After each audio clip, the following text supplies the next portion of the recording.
Hi everyone, and today I've got Christine. Would you like to introduce yourself? Hello, I'm Christine, also known as Taking Out Loud, all the way from Canada, in Hamilton, just outside of Toronto. Hi everyone. Hi Romy. Hi. And what are we going to be discussing in this video? Obviously, services and attitudes have been different for both of us growing up. So how about we address that today? Definitely, yeah, and the impact that it's had on us, and how, I guess, different ways of being treated and different attitudes towards our condition based on our age and stuff has impacted our well-being and how we view ourselves. Mm-hmm. Yes, indeed. So, yeah, so what was it like for you growing up being nurtured and encouraged to be yourself? Well, I think that I am really, really grateful that my school, for example, was like really understanding, because I know that some people don't have that, and I'm really lucky that I'm grateful that they were able to give me the support I need, because I feel like if I didn't get the accommodations, for example, in class and in exams, then I feel like I probably wouldn't have got through school or done as well as I could have, because school was very difficult with my tics, because at secondary school they were very extreme. But I'm lucky that the special educational needs coordinator allowed me to have support, like a laptop, because I couldn't write properly, and extra time in exams and stuff. And I know some people don't have that, so that was a really big help for me. That's amazing. And do you think being well nurtured, having the ability to speak for yourself and ask for the things that you actually need, how much practice did that take for you? Well, the first time I went to ask for support was when I first started secondary school. I went straight to the student support and asked for support, because I knew that I definitely needed some help in school, and thankfully I was able to ask for that, and that's what sort of got it started, the support and stuff, which is good. But how what was your experiences in school with your tics and Tourette's? Well, it's interesting because early on I was encouraged to suppress it. That was part of a larger scheme. Of course, I was encouraged to suppress just about everything about me that was not, acing grades and stuff. So, but that's how I grew up, right? I've always been very self-reliant, which is good in many ways, but not so much in others. I was masking a lot. I was lucky in the sense of I was able to fake being normal for most of my schooling, and normal in quotations, let's be clear on that. I could fake being a non-Touretter through most of my school. I've always had, that thirst for knowledge and that ability to focus on things I'm interested in. And I was always interested in school. So I guess that worked in my favor.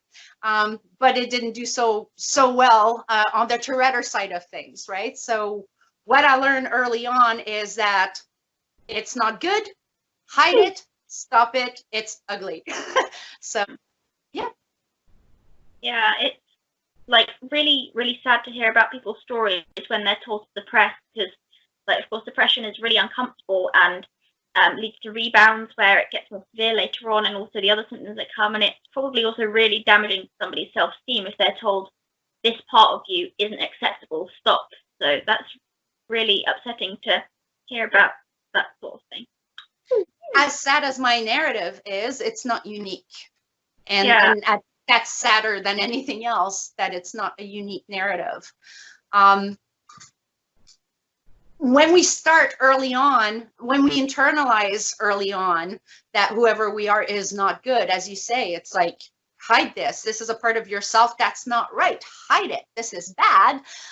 This is something that, we all carry throughout our lives. And it's not necessarily limited to Tourette syndrome either, right? It could be any personal trait that someone, quote unquote, dislikes. So to undo that internal dialogue takes a lot of work, right? So all the stuff I had to undo, I mean, I'm still an advocate. I'm still able to talk about it, but I'm still struggling with the internalized ableism. And there's no matter how confident I am in the message and the work I do, those are things that are always going to be a part of me. Because self-acceptance is so important, and when you deny aspects of yourself, it can be really difficult to unlearn.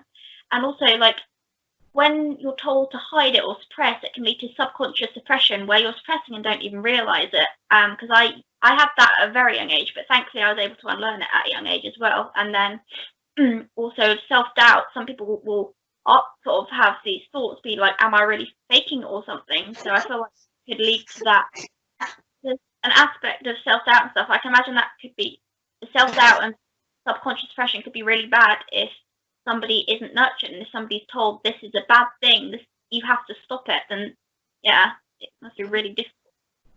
So nobody should have to feel like there's something wrong with them as a person, and people should be able to tick loud and proud and embrace who they are, rather than feeling like they've done something wrong or like they're a bad person or something. Because prior to the age of 12, my parents have always been really accepting, and the school has, but I was told by doctors that it's calculated and deliberate bad behaviour, and I spent up until the age of 12 thinking that I was a horrible person and a mean, bad behaved, naughty kid. But thankfully, it was, I refused to tell anyone before that really about my Tourette's until I started an Instagram called Under the Umbrella. And that was the point when I was talking about it. And that's when I started embracing it, because I realized that I'm not the only one, and being able to start that Instagram at a young age sort of got rid of all the shame, and I was then able to tell people I have Tourette's and this is what it is. So I feel like, in a way, thinking that I was a bad kid in my childhood then allowed me to do my own research, because it was when I was 12 that, because my parents had always been advocating for me, but the doctors didn't really listen. But then with the doctors not listening, I then did my own research and then was able to help others with the research that I'd done. So it kind of allowed me to become my own advocate in a way. Like, because my parents have always been like really accepting and really nice about it and supportive, and thankfully my school has as well, because I know like not everybody has that. Whee, cactus!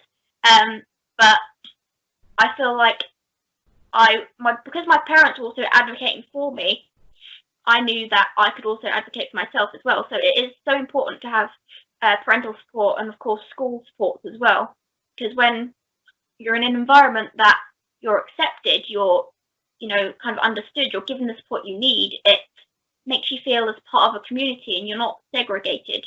So that can really help someone's self-esteem, because you know that this part of you isn't going to stop you doing what you want to do. That's awesome. I know you've recently started college. Yeah. So how was it for you to speak up for yourself and request accommodations? How was the process for you? I'm really thankful that I'm confident enough now to ask for accommodations when I need it, because I've learned that, like, it's actually, my parents have helped me with that as well. Because recently I had a PANDAS flare where I had a lot of strange symptoms, and my tics were very bad and I couldn't complete assignments, and I was kind of scared to ask for accommodations or an extension, but my parents was like, this is what you need. And even when I was trying to overwork, they were like, no, you need to rest. So parental support is really important when your parents encourage you to do what you need to do for your well-being and say that it's okay to ask for help when you need it, because then I was able to email my teachers and say, please may I have an extension, and thankfully they were really understanding about it as well. Okay, well, first of all, I'm glad to hear that you got the accommodations you needed, but also at the same time, actually, I'm listening to you speak, going like, no, I don't need it, no, I'm going to do it. That seems to be an attitude that many of us have, regardless of generation. It's completely related. It's like, I can do this without accommodations. Yes, I can. No, I can't. I've always been like that, I feel. Even since when I was in my first 2 years of secondary school, I was like, no, I probably don't need my timeout card. Yes, I do. Yes, I do. I need a timeout. Yeah. To me, asking for accommodations, it is a challenge. It's amazing. Like, as I said, there's still that underlying message that something is wrong with me, right? There's a perception here that every time someone like me, for example, is asking for accommodations, that I'm getting away with something. Like countless times where I've gone to ask for accommodations, it's like, well, then this person is going to ask for that, and then that person's going to ask for that. It's like, but that's not my problem. That's your problem. Like, seriously, that's an attitudinal problem. This is a cultural problem within the office, right? So it's not my problem. But somehow it just winds up being my problem. Yeah, I think it's easier to advocate for others because obviously you want to help others, you want to make a difference. But sometimes it's hard to be kind to yourself in a way. Like with the accommodations thing you were saying, when you get accommodations, some people are like, is that an unfair advantage? But it's not, because when you have these conditions, you're actually working harder than everyone else who doesn't have the conditions, so much harder. So it's something you really need. But sometimes you'll even judge yourself. You'll be like, well, maybe I'm not trying hard enough, but you're actually trying harder than anybody else around you. And I think it's really important to sort of embrace someone's condition and not say to someone, you know, this is not good, this is something you have to hide. And nobody should have to feel like there's something wrong with them as a person, and people should be able to openly ask for support so that we should be able to live in an inclusive society where people don't feel like a bad person for having this condition, because it's neurological, it's never anybody's fault, and it is so important to sort of nurture someone and not tell someone to suppress, because it harms someone in many different ways. Mentally, it can harm your self-esteem and self-acceptance, and physically it's uncomfortable, it can be distressing, and then it leads to rebounds, which lead to more severe tics later on, which can make it difficult to, you know, function at home, and also it can lead to rage attacks and increased anxiety and stuff as well. So it's really important to accept somebody for who they are. If we grew up with the message that it's wrong, it's always going to be there a little bit. It's always going to be there. For me, it's a daily challenge, and it's a very conscious effort, and it's worth it. It's really worth it. But yeah, like, we have to be conscious of the long-term repercussions and the potential damage they can do to, you know, a child. I mean, this is something that we carry as adults. It can, I have a really long time to learn to accept yourself after being told for years that you have to hide this. It must be really, really difficult. And I just hope that by sharing this message, it can, you know, allow people around those with Tourette's to be more nurturing, not tell people to suppress, and to make sure that people are, you know, able to get the support they need and feel confident in themselves. And I hope that people with Tourette's and Touretters watching this know that it's okay to tick loud and proud, and it's okay to embrace who you are and be different, because sometimes being misunderstood is a good thing, because it means you have something unique to give to the world. By sharing our message, I hope that it can help people around those with Tourette's nurture the individual and not tell people to suppress, because that can be harmful, and it can, you know, have many negative implications if that is done. And I hope that it can allow people to nurture a child with Tourette's and make sure that people accept themselves and feel confident, because having good, healthy self-esteem is so important, and being able to ask for help when you need it, that can stay with someone for their entire life, knowing that they can ask for help, and that can make things so much easier when you are able to get the help you need and you're confident enough to ask for it. And if there's any Touretters watching this, anybody with Tourette's, then I would like to say that it's okay to tick loud and proud and embrace who you are. And also, sometimes you might feel misunderstood, but being misunderstood can be a good thing, because you have something unique to give to the world, and it's nothing wrong with you as a person, and you haven't done anything wrong. That's wonderful. That's absolutely wonderful. I can't wait to see what the future holds for you. You are a young person of many gifts, and I'm very privileged to be in a position to receive some of them. So thank you, Romy. Oh, thank you so much. you've helped me so much as well, because you speak the truth. You say things even though you know that some people might disagree, and that's really important, to say things that other people might not have said, because it's your truth and it's what needs to be shared with the world. So that's pretty good. Well, the unfiltered version of me that people did not like had nothing to do with Tourette's syndrome. I think you're very confident, like when you're very good at getting a point across, and I think that's a really good thing, because you can really make a difference by doing that, and going against what people might expect in a way. That's really good. Thank you. And having to find the words to try to explain myself constantly probably helped me develop that skill. So thank you for noticing, and I hope I'm doing the right thing. That's all I can hope for. You know what? I think we have to do this again.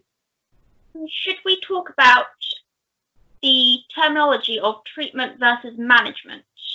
Treatment versus management. The words we use and how it affects the way we see things. I think that's a great topic. But in the meantime, I think people should participate in the conversation. Definitely. So after this, people should just keep talking below here with the comments. Yeah. And then we'll see you again next week. How's that? Definitely. Yes. It's really lovely talking to you. Awesome, Romy. See you soon. Mwah. Bye. Bye. And we're gone. Okay.